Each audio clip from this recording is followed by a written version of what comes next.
Hello guys, welcome back to my channel. आज हम इस वीडियो के अंदर आपको क्रेडिट कार्ड यूज करने के प्रॉपर तरीके से क्रेडिट कार्ड कैसे यूज करें और किन किन बातों का ध्यान रखें, इसलिए आपको मैं 5 पॉइंट्स बताऊंगा। अगर आप इनका ध्यान रख लेते हैं तो आप कर्ज जो आपके ऊपर कर्ज हो जाता है ना, या ये कहते हैं कि क्रेडिट कार्ड को लेकर के हम फंस चुके हैं, तो उससे आप निजात पा सकते हैं।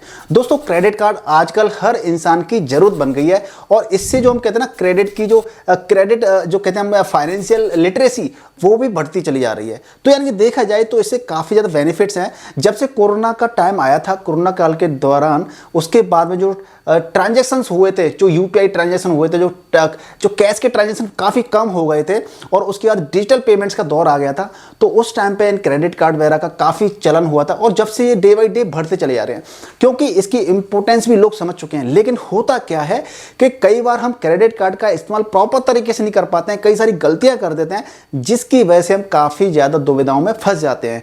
तो इन चीज़ों से बचना है तो इस वीडियो को पूरा आखिर तक देखिएगा और समझिएगा कि क्रेडिट कार्ड आखिर अच्छा है लेकिन बेकार साबित क्यों हो जाता है हमारी लाइफ के अंदर। तो उससे पहले आपको रिक्वेस्ट है कि इस वीडियो को लाइक कीजिए, शेयर कीजिए और चैनल पर नए हैं तो चैनल को सब्सक्राइब जरूर कीजिएगा।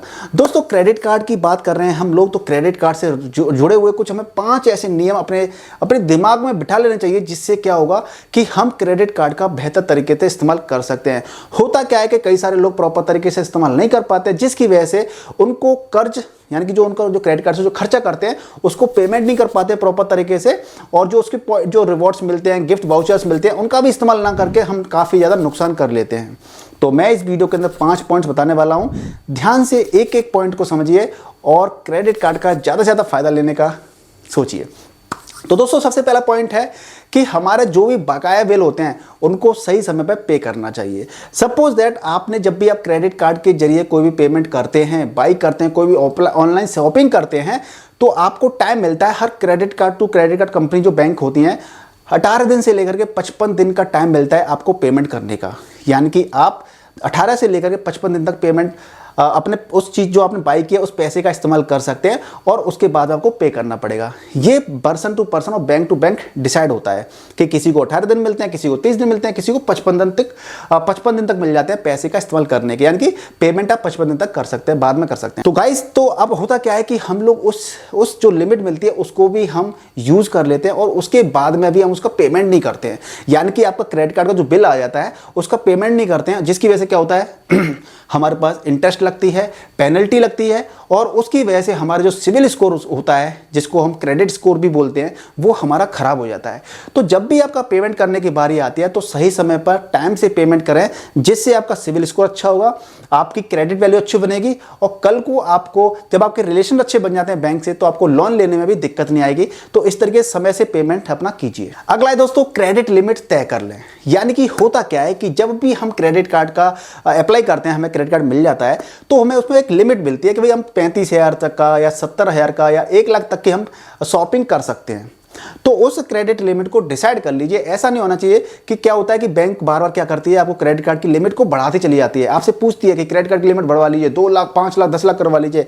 तो आपको क्रेडिट लिमिट उतनी ही लेनी चाहिए जितनी आप उसको चुका सकते हो। मान लीजिए आपने क्रेडिट लिमिट 2 लाख की करवा ली, लेकिन आपकी इतनी सैलरी नहीं है कि आपने 2 लाख रुपए एक्सपेंस कर दिया। लिमिट है तो भाई ज़्यादा, जब लिमिट होती है तो हम पैसा भी ज़्यादा खर्च कर देते हैं और हम उसको लिमिट को चुका नहीं पाते हैं, उसका लोन नहीं चुका पाते हैं, उसका क्रेडिट कार्ड बिल नहीं दे पाते हैं, तो हम फंस जाते हैं इस चक्कर में। तो आपकी जितनी भी क्षमता है उसी हिसाब से उस क्रेडिट कार्ड की लिमिट फाइनलाइज करवा लीजिए कि 70,000 तक की बढ़िया है। अगर आप 70,000 तक की शॉपिंग करते हैं तो उसकी आप पेमेंट कर देंगे, चाहे ईएमआई के माध्यम से या एक साथ पेमेंट कर देंगे, उतना ही बढ़िया रहता है।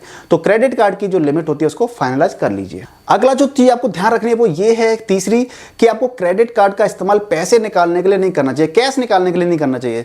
दोस्तों, वैसे तो क्रेडिट कार्ड से क्या होता है, आप ऑनलाइन शॉपिंग कर सकते हैं, बिल पेमेंट कर सकते हैं और साथ ही साथ आप डेबिट का जो क्रेडिट कार्ड होता है उससे हम कैश भी निकाल सकते हैं एटीएम से। लेकिन कभी भी आपको क्रेडिट कार्ड का इस्तेमाल पैसे निकालने के लिए नहीं करना चाहिए, क्योंकि उस पर एक फिक्स इंटरेस्ट होती है, चार्जेस होते हैं जो कि काफ़ी हाई होते हैं, हाई इंटरेस्ट, हाई चार्जेस होते हैं।